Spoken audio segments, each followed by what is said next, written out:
क्या ईरान और इजराइल की जंग उस मोड़ पर आ गई है जहां से वापसी का रास्ता अब लगभग खत्म हो चुका है?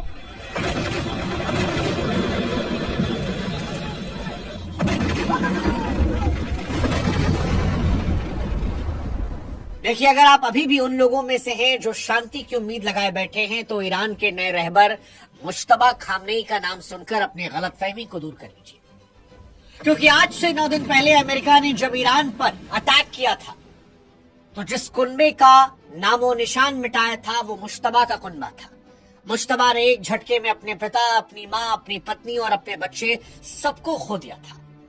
वो मुश्तबा जो कल तक एक साए की तरह ईरान में कातिल के नाम से मशहूर था, अब ईरान की सबसे ऊंची कुर्सी पर वो बैठ चुका है। और यहीं से वो सवाल उठते हैं जो दुनिया की नींद को उड़ा रहे हैं।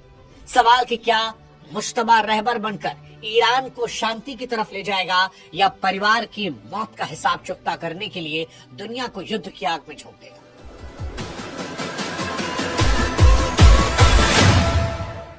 सवाल कि मुश्तबा का वो खौफनाक इतिहास क्या है जिसकी वजह से उसके मुल्क में भी लोग उससे डरते थे? उसे साया क्यों कहते हैं? उसके कातिल बनने के पीछे कहानी क्या है?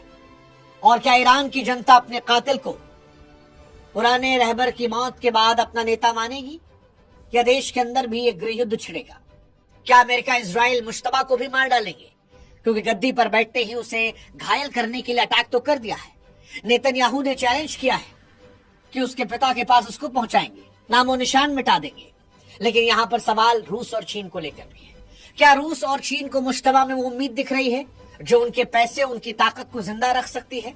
और सबसे रहस्यमयी सवाल मुश्तबा की खामोशी का है कि मुश्तबा की खामोशी शांति की उम्मीद जिंदा कर रही है, या किसी बड़े महाविनाश की तैयारी जिसका सीधा असर शायद भारत पर भी पड़ेगा। क्या 160 मासूम बच्चियों के खून के दाग व्हाइट हाउस की इन दुआओं से धुल सकते हैं?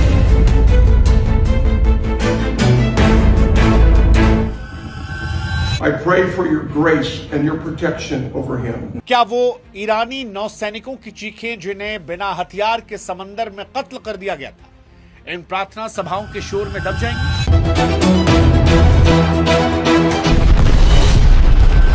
Come back to one nation under God, indivisible, with liberty and justice for all.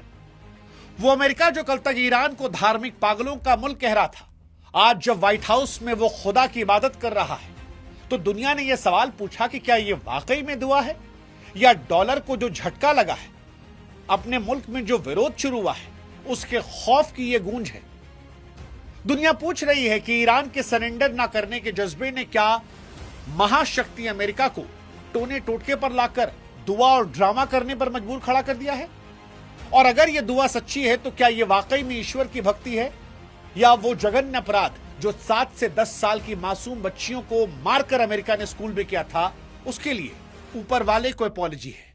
आज इजराइल अमेरिका वर्सेस ईरान युद्ध के जो वीडियोस आते हैं, एआई वाले असली लगते हैं और असली वाले एआई लगते हैं। जैसे पहली नजर में यह वीडियो हमको एआई लगा था, लेकिन यह वीडियो सच है, और यही इस युद्ध की सबसे कड़वी हकीकत है। नमस्कार, मैं हूं शुभांकर, और इजराइल अमेरिका युद्ध लगातार हम कवर कर रहे हैं।